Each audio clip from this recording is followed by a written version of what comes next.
Hey, what's going on, guys? Freezing the mind here. It definitely feels weird to say considering I just changed my YouTube name, but how's it going, guys? As you can see, I'm with a very special guest, and yes, that's my dog who's sleeping in my lap. No, it's my special guest is Brad here, also known as Snowman Gaming. How's it going? Hello, what's going on, everybody? In case you guys don't know Snowman Gaming, which I'd be shocked because he's a very upcoming YouTuber at the moment, especially with Nintendo related content in particular. Um, what's it called? Snowman Gaming reviews games and he views like their like design or like the music, things very specific to the game and either what they do well or what they don't do well. And personally, my favorite of your series is bad game design. I think most Yeah, people would agree with that, but that's always they're my definitely favorite. they're the most popular for sure. They're definitely the most enjoyable to watch. I remember when I before I first found you, I was playing DK64 and I saw your DK64 bad game design kept coming in my recommended, and I Yeah. kept thinking, I was like, no, I'm not gonna watch this video. I like DK64, and I kept playing DK64, and I was getting bored, and I didn't know why, and I didn't know like Mm, what was why I was not having fun. This was one of the greatest N64 games, and then I watched your video, and you completely nailed down why mm, I wasn't having fun. mm. And so that's how I found Snowman Gaming. So I would highly recommend you guys check out his channel. I'm gonna put all the links and his channel down below in the description. So definitely go check out his video after this. But I'm blessed enough to have the opportunity to interview Brad. So let's enough about me gushing about Snowman Gaming. Let's and actually, just really quick before we jump right into it, congrats on your soon to be snow baby. That's I very know, yeah. exciting. We're insanely excited. Very cool. So congratulations. Thank And you. absolutely. And let's get it going. Sure. Okay. So my first question is, who or what inspired you to make videos? So I've been doing videos for a long time, like since high school, just like in different channels, various stuff. I've always been interested in like video production, but to do actual like videos on gaming was relatively recent. That was, I guess, 6 years ago. Something like that. Man, the time flies, but it was It 6 years does. ago. But when I started my channel, it was actually very different than what it is now. I wanted to do let's plays. I wanted to do that because it was late 2013. That was kind of like the big thing, and so I was a big fan of Northern Lion. I don't know if you know Northern Lion or if anyone in the audience does. He's pretty big Let's Player.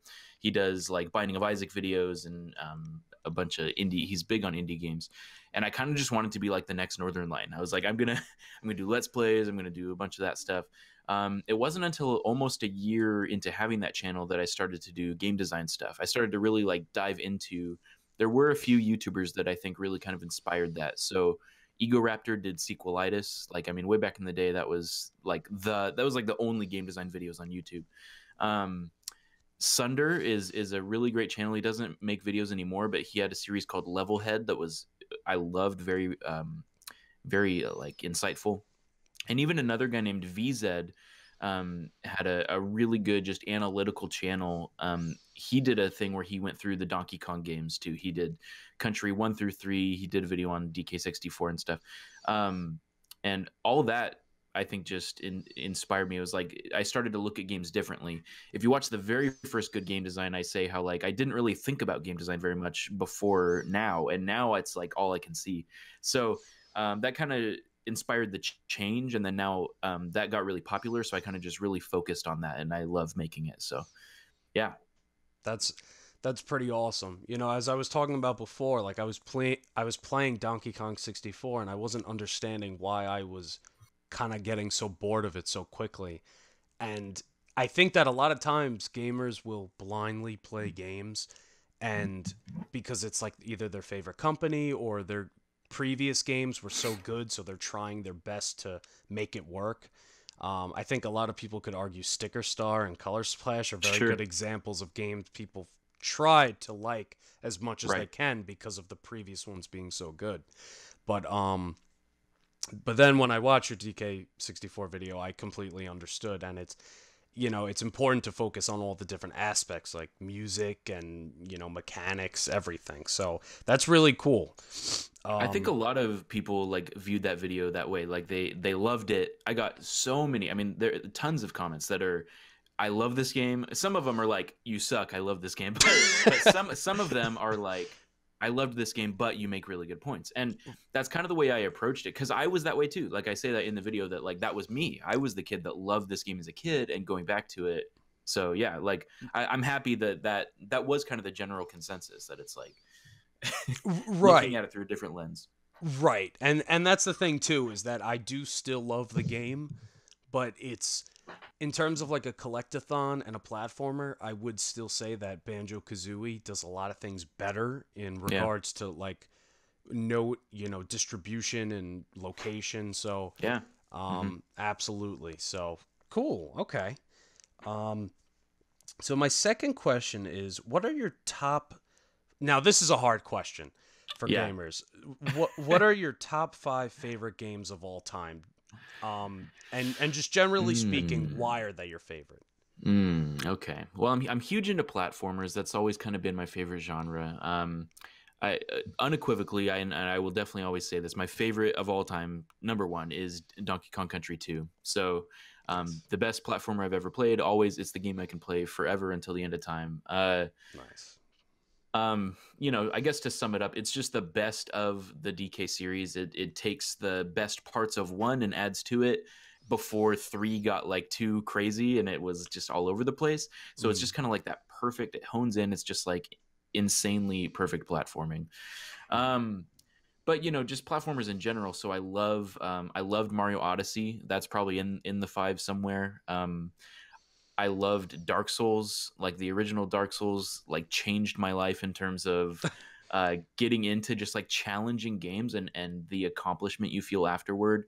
Um, Spelunky is my favorite roguelite of all time. I'm insanely hyped for Spelunky 2 that's coming out this year. Uh, I just think that gets that formula best of starting from scratch, and it's hard from the get go, and you just got to get better. Um, Gosh, one more. Paper Mario. Paper Mario 64.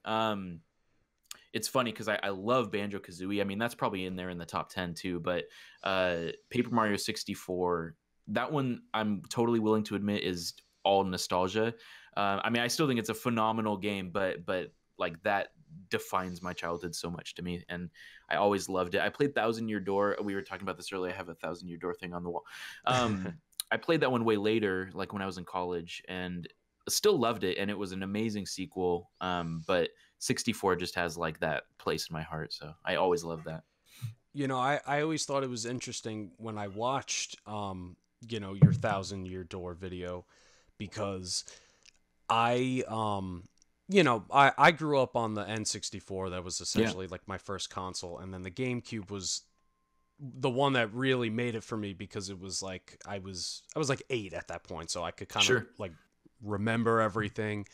And I think it's interesting how all the points you made, that 1,000 Year Door is like a copy of Paper Mario 64, is very true. It's very Yeah, valid. The there's a characters, lot of things that are very similar. they are, and I never looked at it like that. And I think it's interesting that a lot of people in your videos were saying like, "Oh,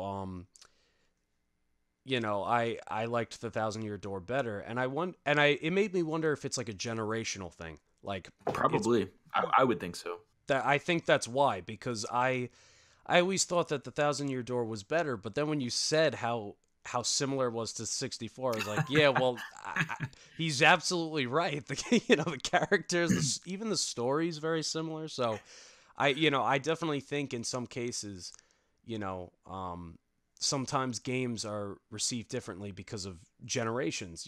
Like right Hmm. now, what's in the spotlight. So Yeah, for a lot of people, it was probably their first Paper Mario game, and I mean that really does hold huge weight in people's eyes. Like, nostalgia is a powerful thing, and I remember looking at sales numbers. I don't remember if Thousand Year Door sold more than 64, but Super Paper Mario is by far the most selling Paper Mario game, which really surprised me because but same thing, people have ton of nostalgia for that one. So even though I'm not a huge fan of that one, people love it, and it's just that, because for it kind of just depends, like you said, generational. Which one did you grow up with? Because I think that plays a huge role. yeah, no, definitely. Because I remember when Super Paper Mario first came out, and it was very controversial, Right. among just changing the whole, you know, formula. So absolutely, you're right.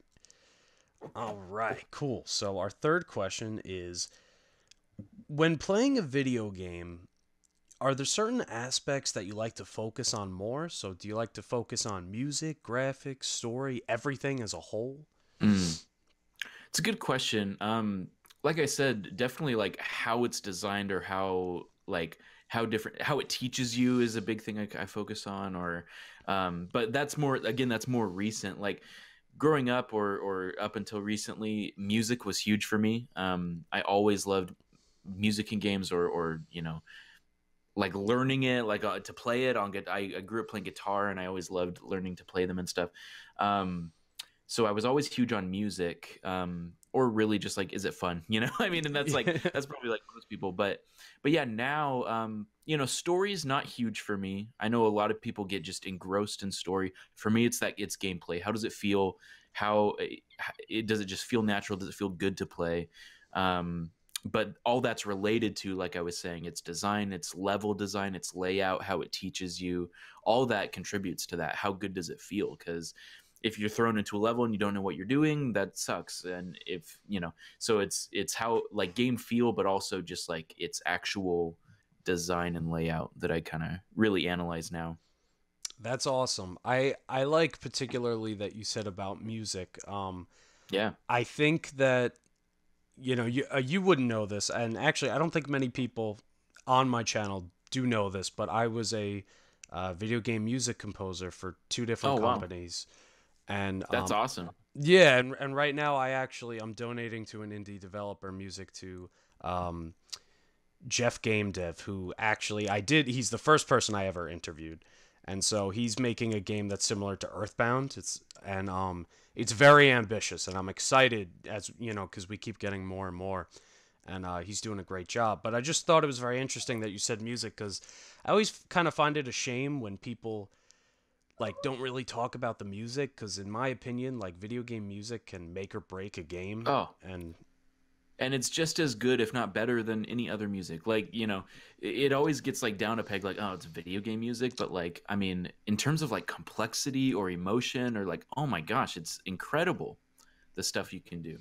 a- So a- absolutely. And it's interesting. I've been learning game theory, excuse me, music theory, yeah. and I never realized how legendary Koji Kondo was Yeah. at making music until, Right.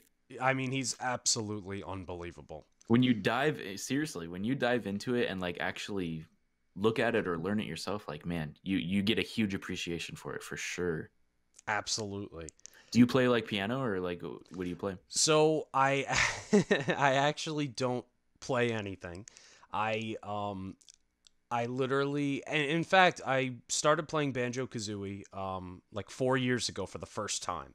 So Banjo Kazooie, actually, a lot of the games like DK64, Banjo Kazooie, some of those games I actually are not nostalgia for me. I actually just Sure. started playing them recently, and Yeah. so but I still love them, and uh, Grant Kirkhope actually inspired me to Hmm. learn how to make music, and I started kind of just playing around with instruments and making notes and kind of just making what sounded good, and then me and my cousin started a video game company, and he coded and I made the music for it. And that lasted about a year. Coding is hard, especially when you're the only person doing it. It was a two-man team. It's tough. So, um, Yes. what's it called? So, and then I worked under Rocket Studios, who's trying to make a game similar to Club Penguin. It's called Snail Paradise. And now, Nice. and now, and now, and now here I am. So, now That's I cool. kind of just try and make music on my own time. Yeah. I try and remix things. So, but speaking of creating video games, that actually perfectly goes into my fifth question. If you ever I created planned it that way. a perfect timing. If you ever did create a video game, what kind of video game would it be? An RPG, a platformer? It's a good question. I've been getting that question more lately than I ever have. And I have made games. They're very rudimentary. Like I took a game making class in college, just one class, and so I learned how to use Game Maker. I kind of Nice. dove into RPG just for fun. I even like made Mario ROM hacks way back in the day. That was kind of like my first ever experience with game design. Um, but uh, if I were to ever actually make a game now today, I know exactly what it would be. It would be a challenging platformer that's musically driven in some way. So, um, I don't even know if there's like an equivalent, but one that came out recently that's called Just Shapes and Beats. It's not a platformer. It's sort of like a bullet hell game, but it's all about the music. It's insanely musically driven, and there's like crazy boss fights and all the levels and stuff. But it's all to the soundtrack, and so that is like the most underrated thing for me in a game is if it's tied to the music. If the gameplay like coincides where a huge boom and then something happens in the level two or whatever, that is so cool to me. And sometimes like that'll just be like a single level in a game, like Donkey Kong Country Returns. There's one level where like the drums and hammers and stuff all go to the beat, and I love that. So I would do a game of that. I would do a platformer that's musically driven, that's like really hard. And I would be one of your beta testers because that sounds absolutely Well, awesome. that's because like it would be a game for me. Like that would just be like the perfect game for me. So like that's exactly what what I would do. That's awesome. And and Yeah. actually for the few people who are curious as to what I would do, I've always wanted to make a platformer similar to like Banjo Kazooie or Mario Yeah. 64. Like I've always thought that, like, I just like love the open world, and Yeah. I like how you said how you're very particular on like music and gameplay, and it's honestly so true. Like, there's this little section in Mario Kart 8 Deluxe where you drive down a piano reel and it Hmm. actually clicks the notes and you hear it Yes. as you're going down. And even I was even impressed in Pokemon Generation 5 Black and White. When you stand there, the music plays, but when you start running, it actually introduces percussion. And Yeah. there's little ways that I think music just really enhances it. So that would be It does, man. if And that's the little stuff that goes like under the radar for a lot of people, but like it's just little nuances and touches like that that are so good. absolutely. Well, maybe you and I should start working on that game. I know, seriously. Well, like I said, I started playing Just Shapes and Beats, and I was like, is this a game made for me? Like, this is just it's so just encapsulates everything I love about a game, and it was just so good. So everyone should play that game. That's a good game. All right, yeah, I'll check it out definitely. All right, so my sixth question is actually, you might have just answered one of them, but it says, in your opinion, what are three games that everyone needs to play, even like because they're underrated? So like underrated Mm. games that people need to play. Oh, that is a good question. Yeah, no, Just Shapes and Beats would be a huge one on there. Oh my gosh, and that's just a recent. I only played that 4 months ago. Um, and yes, it's so stinking good. There's a lot of indie games. I mean, it depends, I guess, how you would classify underrated, because there's some indie games that are really popular. Uh, like I think Stardew Valley should be on that list. But some would argue that that's really popular. But that's one that I think everyone should play, because it's not a game that I would enjoy normally, or at least that's why I stayed away from it at first. I'm like, I don't care about farming and it doesn't appeal to me. But when I actually played it, I mean, I don't know if I've ever been that like just gripped by a game. Like its loop and its just gameplay cycle is so addicting, where you will go the next day further, and you will just do another day and keep going, and then you realize it's 4 in the morning. It's that kind of game where it's just so like it's a game where you kind of plan ahead. So it's like, okay, tomorrow I'll do this, but then like you start that next day to just get a taste, and then you just do the whole day. So it's like, okay, so then you just keep going and keep going. Gosh, a third one. I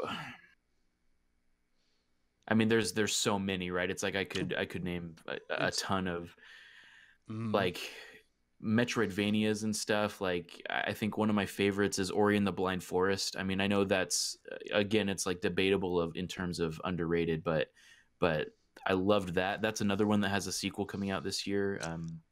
Ori and the Will of Wisps, or I guess technically they haven't set a date yet, but one of the best Metroidvanias I've ever played. Like that or Hollow Knight, which Hollow Knight's kind of gotten its due a little bit now. A lot of people are really into Hollow Knight, but they're, you know, indie games, man, they're the lifeblood of gaming. Like I will say that till the day I die. It's like there's so many good indie games that people will like write off and I gotta get back to more Assassin's Creed, and it's like there's so many good games, you know. So indies, just go play indies. Absolutely. You know, for me, I remember I jumped right into ukulele when it first came out. And it's very interesting how like putting on a certain lens when you're playing a game can really change your experience. So like when I played ukulele back in 2016, I was not really as impressed. I actually didn't even complete the game.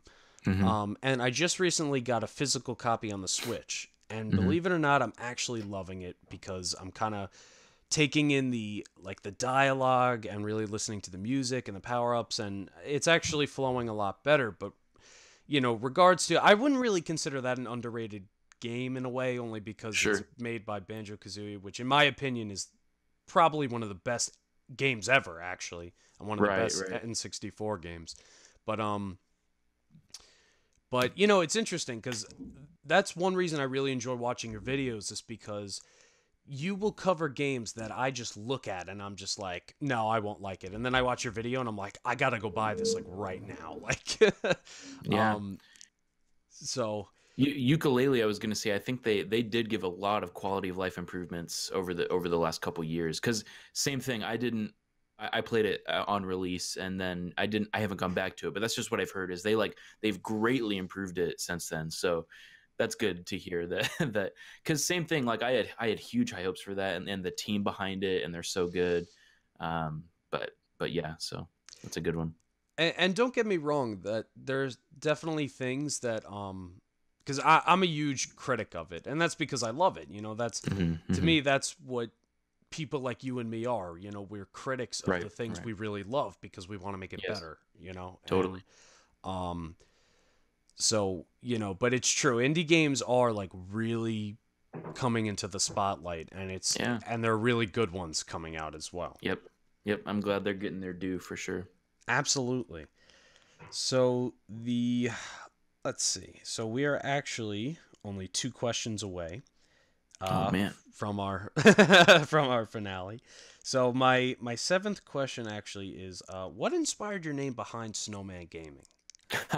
Yeah, so way back in the day, like I'm talking Steam just came out, you know, I was in middle school. I played Counter-Strike with friends, and one of my friends, we always like changed our screen names and stuff. So his name was Mailman and I was Snowman. And back then, so we did, I don't know why we did this at all, but we did it where it was a capital N at the end and a lowercase s at the start. So like it was almost reversed, capitalized, you know, the N at the end. And I don't know why. It was just like a gamer tag type situation, you know, and with no W, why? I don't know. I just, whatever, right? We just come up with silly names. So I did Snowman with no W and a capital N. And when I first started my channel, that's how I did it, with the capital N and lowercase s. And I guess like it was part to like set me apart, but now I've done away with that. I just do the regular.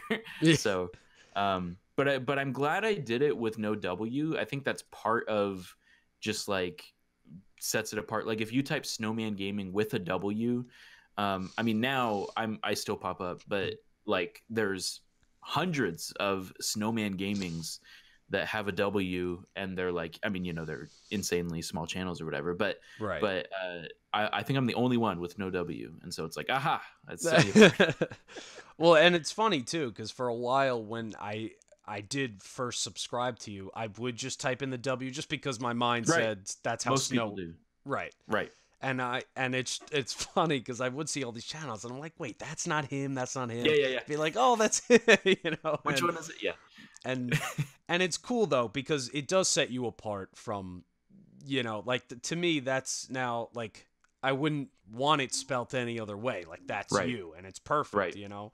So Yep. it's cool how that's your trademark. I mean, essentially, it's funny you say that about gamer tags because there's a lot of people today that they make their channels either their first and their last name, or I feel like the era of like wacky gamer names Definitely. are kind of fading a little, and it's sad because like I grew up too. Like in middle school, I Right. played Modern Warfare 2 online with friends, and we all had weird, wacky name tags, Yep. and it was fun, Yep. you know, and that's why I made myself freezing the mind, you know, as kind of a play on words, because winter's my favorite season. I'm one of those rare people that likes Yeah. winter, Mhm. and so I've always tried to do something with cold. Yep. And which I have right now, and I'm recovering from, but but but you know, it's cool because you know there are a few people like yourself, you know, who we're still keeping the Yeah. the wacky Right. usernames alive, which is pretty cool. There was a lot, way back in the day. I mean, that was like all YouTube was weird, wacky names with like 6 numbers in it and you know, Right. asterisks and brackets. But yeah, no, I agree. It's kind of, people are realizing like, oh, I can just be who I am. I don't have to put on a thing. I was gonna say about ice too, because that same like that's for some reason I've always loved like ice levels in games or been attracted to snow or as an aesthetic, and winter for sure. So that was probably part of it too, where snowman came from. I don't know. which is cool because that's Yeah. and I'm literally the same way. Like Freeze Easy Mhm. P has always Mhm. stood out to Mhm. me. You know, Exactly. excuse me, among one of my favorite levels. You know, so I definitely agree. Like snow levels, like when people say like, "Oh, I hate sleigh bells," I'm like, "Oh, that's what I love about it." Like, so you know, Yep. in music, but we are we are concluding our interview with just one last question. What is the best way to make a snowman? What's the perfect packing snow?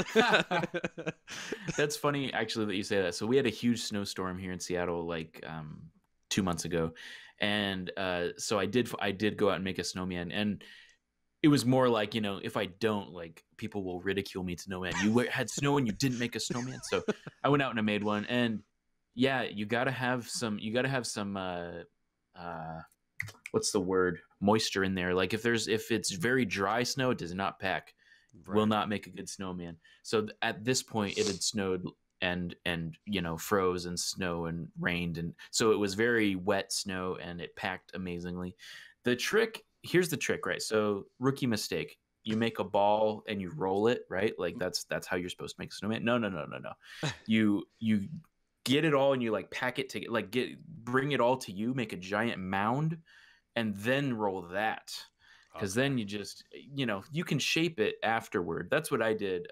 So I made this snowman and I gathered it all first, made a giant heap of it, and then just started rolling that chunk. It was not a ball; it was like a mass of. It was kind of like Katamari Damacy, right? Just this like this massive thing that is picking up more snow as it goes, and it just it made it go faster. I don't know. It just and then you kind of like shape it like Michelangelo after. So That's so awesome. I made a beautiful snowman.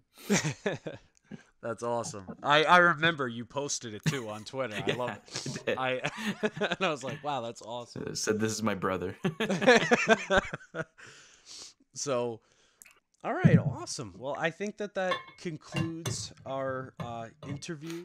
Brad, was there any words of wisdom or any concluding things you would like to add?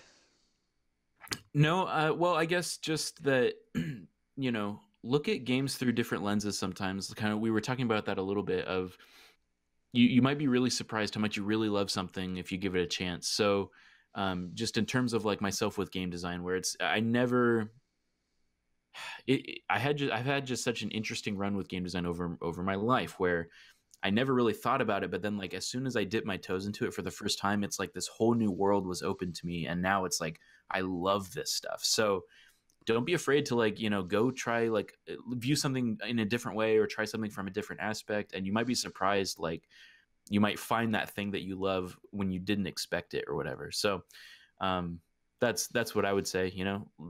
Be willing to explore and look at games in different ways, and whatever. Cool. Awesome. That absolutely. All right, guys. I want to thank you guys so much for listening. Brad, thank you so much for joining me. Hey, it was a blast. I'm glad you had me. And guys, be sure to check out Brad in his channel in the video description below. His videos are absolutely awesome. You won't regret it. And yeah, take care, guys. Bye.